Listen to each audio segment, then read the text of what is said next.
မင်္ဂလာပါဒီနေ့မှာတော့နင်းချီရှောလို့ခေါ်တဲ့မှတ်ဉာဏ်ချိုးရင်ချင်းနဲ့ပတ်သက်ပြီးတော့လူရင်းတို့ရှင်းပြပေးပါမယ်နင်းချီရှောကမြန်မာလိုအလွယ်မှတ်မယ်ဆိုရင်တငယ်ပြန်ယောဂပေါ့နော်လူတွေကအသက်တည်ကြီးလာတဲ့အများအုံနောက်တွေချိုးရင်လာတယ်အုံနောက်တွေချိုးရင်လာတဲ့အများမေ့လာတဲ့ခါမှာမဖြစ်လာတယ်ဆိုတော့နေ့စဉ်နေထိုင်ဘဝတွေမှာအခက်အခဲဖြစ်လာတယ်ဒါအလွယ်မှတ်နည်းပေါ့နော်နင်းချီရှောအမျိုးအစားတဲ့အများကြီးတွေကမှဂျပန်မှာအဖိုးတွေအဖွားတွေအဖြစ်များဆုံးတငယ်ပြန်ယောဂအမျိုးအစားတွေမှာပေါ့နော်အရေးကြီးဆုံးက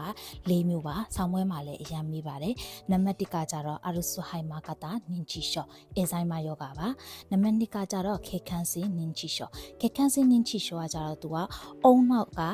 နောက်ကြောင့်ဖြစ်တာအဓိကအကြောင်းရလေဖြတ်တယ်လို့မှတ်ထားရပါတယ်။နံပါတ်3ကကြတော့လေဘီရှော့တိုင်းကာတာနင်းချီရှော့လေဘီရှော့တိုင်းကာတာနင်းချီရှော့ကကြတော့သူကအာယုံကြော system နေပေါ့နော်အာယုံကြောရဲ့အုံနောက်အာယုံကြော system ကြီးပျက်စီးသွားတယ်။သူကကြတော့တနေ့တည်းမှာပဲကောင်းလိုက်မကောင်းလိုက်အမျိုးစုံပြောင်းလဲတဲ့အခြေအနေတွေပြောင်းလဲတယ်ပေါ့နော်မရှိတာရင်မြင်တဲ့အမျိုးအစားနံပါတ်4ချာကြတော့ဇန်တိုစကုတိုကာတာနင်းချီရှော့သူ့ကိုနောက်တစ်မျိုးကပိခုပြောလို့လည်းခေါ်ပါတယ်။သူကအဓိကကြတော့အုံနောက်ကကျုံသွားတာဘယ်အပိုင်းလဲဆိုတော့အုံနောက်အရှိပိုင်းနဲ့စကုတိုနထင်ဘက်ပိုင်းပေါ့နော်အဲ့မှာရှိတဲ့အာယုံကြောအရှိနဲ့နထင်မှာရှိတဲ့အာယုံကြော system ကြီးကျုံသွားပြီးတော့မေးလာတယ်